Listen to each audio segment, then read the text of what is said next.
સમાચારોની જો વાત કરીએ તો મહેસાણામાં માઇન્સ સુપરવાઇઝરની રેકી કરાઈ।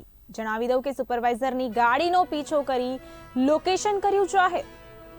બિનઅધિકૃત ખનીજ પકડવાની કામગીરીમાં રૂકાવટ કરી સુપરવાઇઝર કરણ સોનીએ 4 શખ્સો સામે નોંધાવી ફરિયાદ।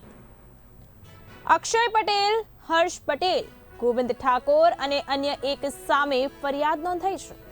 વિસનગર તાલુકા પોલીસ સ્ટેશનમાં આ બાબતની ફરિયાદ નોંધાવવામાં આવી છે। જણાવવા માંગીશ કે વિસનગર તાલુકા પોલીસ સ્ટેશન ખાતે ફરિયાદ નોંધાવવામાં આવી છે। મહેસાણામાં માઇન્સ સુપરવાઇઝરની રેકી કરાઈ હોવાની માહિતી હાલ સામે આવી છે। સુપરવાઇઝરની ગાડીનો પીછો કરી લોકેશન જાહેર કરવામાં આવ્યું। બિનઅધિકૃત ખનીજ પકડવાની કામગીરીમાં રૂકાવટ કરી સુપરવાઇઝર કરણ સોનીએ 4 શખ્સ સામે ફરિયાદ નોંધાવી છે। અક્ષય પટેલ, હર્ષ પટેલ, ગોવિંદ ઠાકોર તથા અન્ય એક ઇસમ સામે વિસનગર તાલુકા પોલીસ સ્ટેશનમાં ફરિયાદ નોંધાઈ।